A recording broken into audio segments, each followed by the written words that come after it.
We are on page number 11, point number 1.8.2, that is the functional areas of the management we are doing. We are on point number 2, that is human resource management. Business में बहुत सारे assets होते हैं, land, building, machinery, furniture, vehicle, और employees जो हैं वो business unit के लाइव एसेट हैं, उसको भी एसेट माना जाता है because they are also the asset but they are live asset, क्योंकि आपके बिजनेस का success without without the employees possible नहीं है।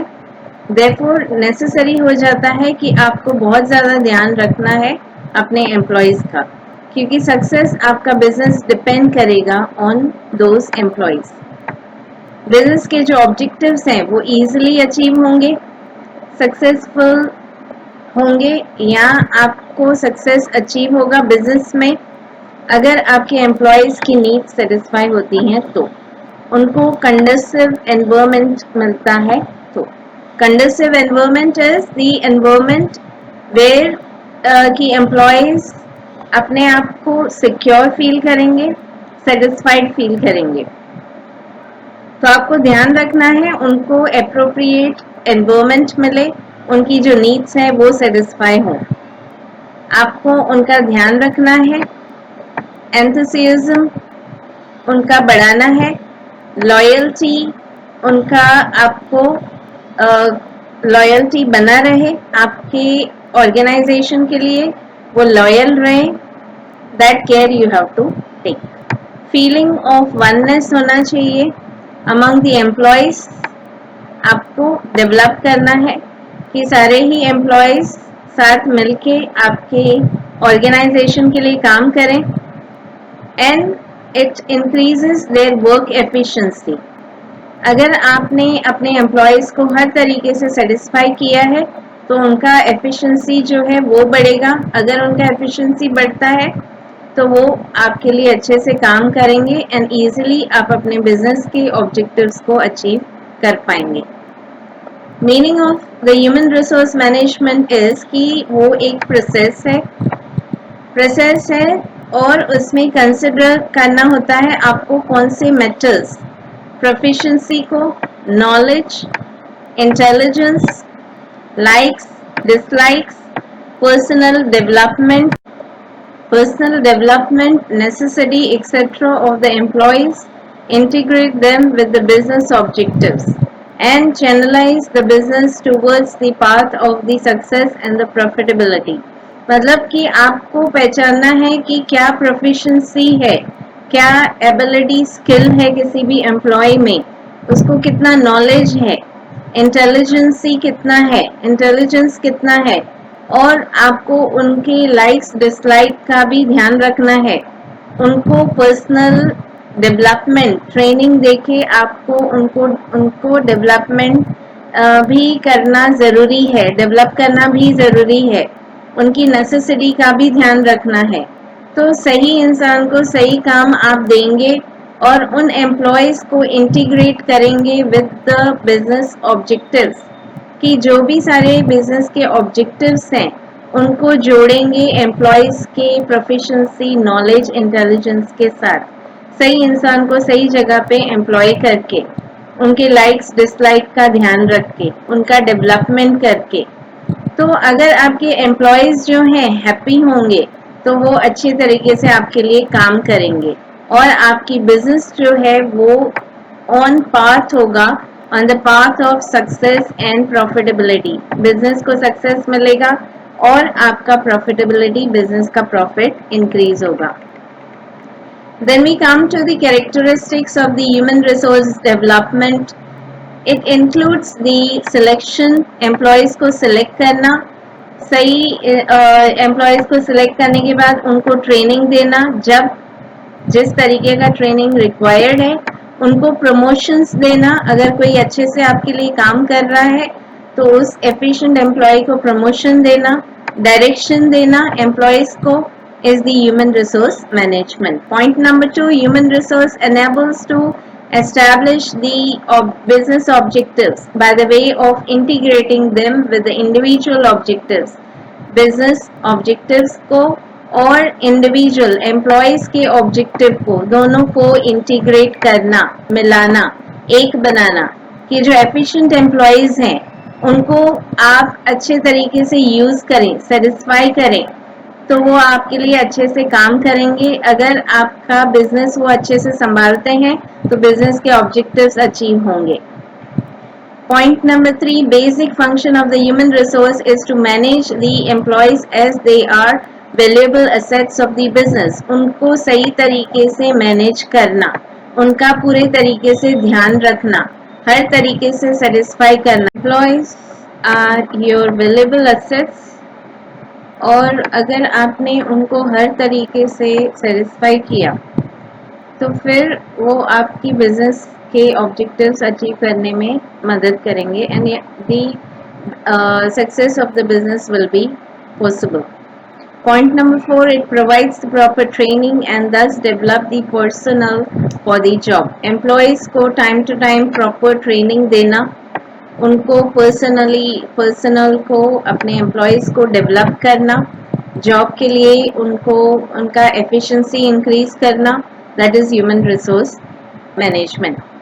Point number 5, evaluates the performance of the employees and places them at the right position. उनके performance को evaluate करना, check करना और फिर उनकी सही जगह पे उनको प्लेस करना, काम देना at the right position. Efficient management can reduce the labor turnover. अगर आपने अपने एम्प्लॉयज़ को efficiently मैनेज किया, उनको हर तरीके से आपने सेटिस्फाई किया, तो आपका जो लेबर टर्नओवर है वो रिड्यूस हो जाएगा. आपके एम्प्लॉयज़ आपके पास ज़्यादा टाइम तक रहेंगे, हमेशा के लिए रहेंगे, छोड़कर नहीं जाएंगे. And can maintain the skillful employees for a longer period of time in the company. Point number 7, as part of the human resource management, conducive atmosphere, सही atmosphere, appropriate atmosphere, जहाँ पे employees को safe feel हो, satisfied feel हो, happy feel हो, ऐसा atmosphere उनको देना, which ultimately will boost their enthusiasm and efficiency उनका increase करेगा. They will feel like to work for the company. The value of the company are maintained and the business objectives could be achieved. अगर employees आपके खुश होंगे तो फिर आपके business के objectives जो हैं वो easily achieve हो सकते हैं. वो efficiently आपकी company के लिए काम करेंगे, ऐसे काम करेंगे जैसे वो अपनी company के लिए काम कर रहे हैं. Once उनको oneness feel होता है, इम्पोर्टेंट फील होता है, आपने अगर उनको फील करवाया कि they are important for your company, they are important for the company and for you, तो फिर वो आपके लिए अच्छे से काम कर पाएंगे. Then we have the importance. First is efficiency of the employee tend to increase. Employees का जो एफिशिएंसी है वो इंक्रीज होता है अगर आप ह्यूमन रिसोर्स मैनेजमेंट सही तरीके से कर पाते हैं तो. Point number 2, profitability of the business increases. अगर आपके एम्प्लॉयज़ को सही तरीके से आपने मैनेज किया है, सेटिस्फाई किया है, तो बिजनेस का प्रॉफिटेबिलिटी जो है वो इंक्रीज होगा. Page number 12. Point number 3, business Prestige is maintain. Business का जो प्रेस्टीज है, गुडविल है, नाम है, वो मेंटेन रहेगा. आपके एम्प्लॉयज़ आपसे हैप्पी होंगे तो वो आपकी बिजनेस के लिए पॉजिटिव बात करेंगे, पॉजिटिव एटीट्यूड रखेंगे, तो आपकी बिजनेस का प्रेस्टीज जो है वो मेंटेन रहता है, इम्प्रूव होता है. Point number 4, higher standard for the quality of goods और services are maintain.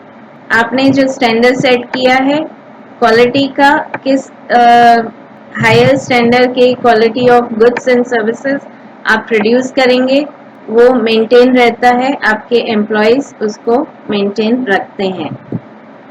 5, feeling of oneness among the employees is develop. Employees को यूनाइटेड फील होता है, इम्पोर्टेंट फील होता है, जिससे आपके बिजनेस के ऑब्जेक्टिव अचीव इजीली हो जाते हैं। Point number 6, maximum utilisation of the factor of production is possible. जितने भी सारे फैक्टर्स ऑफ प्रोडक्शन है वो प्रॉपरली यूटिलाइज हो पाते हैं, वेस्टेजेस नहीं होते हैं, एम्प्लॉयज अपना समझ के काम करते हैं। Point number 7, reduction in the labour turnover. Employees आपके साथ जब तक कंपनी है तब तक रहते हैं या लॉन्ग टर्म तक रहते हैं, वो छोड़ के नहीं जाते अगर वो हैप्पी हैं तो, सेटिस्फाइड हैं तो। Point number 8, job satisfaction among the employees is enhance. Job satisfaction employees का एनहांस होता है, बढ़ता है, अगर आप सही तरीके से उनको मैनेज करके रखते हैं तो। Due to the human resource management, employees get the job satisfaction, which finally turns into the environment of the industrial peace. अगर employees आपके satisfied हैं, हर तरीके से आपने उनको satisfaction दिया है, तो इंडस्ट्री के अंदर कोई conflicts नहीं होंगे, एम्प्लॉयर एम्प्लॉयज के बीच में पीस रहेगा, तो इंडस्ट्रियल पीस डेवलप हो पाएगा।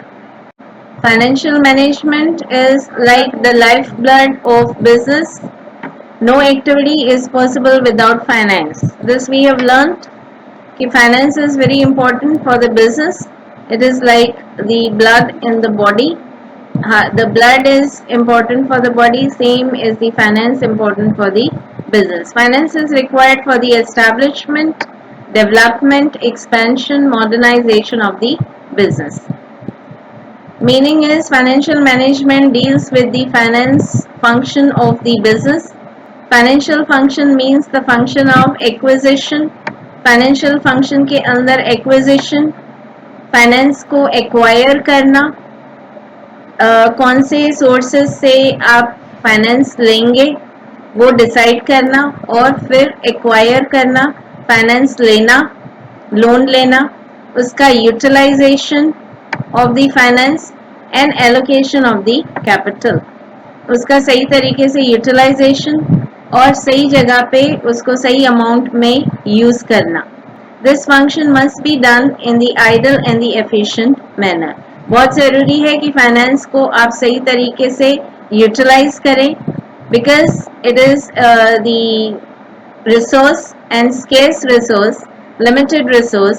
अगर आपने उसको सही ढंग से नहीं यूज़ किया, वेस्टेजेस किए, तो आपके ऑब्जेक्टिव्स अचीव नहीं होंगे, आपका प्रॉफिटेबिलिटी बिजनेस का रिड्यूस हो जाएगा। Following are the functions included in the financial management to estimate the financial needs. पहले आपको estimate करना है, अंदाजा लगाना है कि कितना फाइनेंस रिक्वायर्ड है। Next, to make the financial plans from the point of view of time duration. कितना फाइनेंस आपको शॉर्ट टर्म के लिए चाहिएगा, कितना फाइनेंस आपको लॉन्ग टर्म के लिए चाहिएगा, that you have to estimate. To prepare the budget, budget बनाना, कितना कहाँ पे एक्सपेंडिचर करना है और कितना कहाँ से फाइनेंस आपको मिलेगा, उस तरीके का बजट आपको प्रिपेयर करना है। Point number 4, to allocate the funds. जो भी आपने फाइनेंस है वो एक्वायर किया डिफरेंट सोर्सेस से, आपने जो फाइनेंस लिया है उसको सही जगह पे एलोकेट करना, जितना अमाउंट आपको जहाँ पे लगाने की ज़रूरत है, मशीनरी परचेज करने में या रॉ मटेरियल खरीदने में, जहाँ पे भी आपको ज़रूरत है वहाँ पे उसको एलोकेट करना। To decide the capital structure and to select the sources of acquisition of the capital. मतलब कि आपको कैपिटल का स्ट्रक्चर बनाना है कि ओनर्स फंड कितना होगा और कितना आपको बोरो करना ज़रूरी है, एंड आपको सिलेक्ट करना है कि कौन से सोर्सेस आप यूज़ करेंगे कैपिटल या फाइनेंस को एक्वायर करने के लिए। To carry out the procedure for acquiring the finance, आपको प्रोसीजर सही तरीके से करना पड़ेगा फंड्स को, फाइनेंस को एक्वायर करने के लिए। लीगल प्रोसीजर जो है, सही तरीके से डॉक्यूमेंटेशंस बनाना और फिर फाइनेंस को एक्वायर करना, अगर आप बाहर से बोरो कर रहे हैं तो। To see that the acquired funds are properly utilise, एक बार आपने फाइनेंस एक्वायर किया उसको प्रॉपर्ली यूटिलाइज करना है। Keep a control over the financial activities के ऊपर कंट्रोल रखना सो दैट कि वेस्टेजेस नहीं हो। To form the financial policy बनाना कि कितना फाइनेंस कहाँ पे यूज करना है, कितना फाइनेंस आपको बोरो करना है और कितने टर्म के लिए आपको बोरो करना है। सो फाइनेंस से रिलेटेड सारी पॉलिसीज प्लान्स बनाना।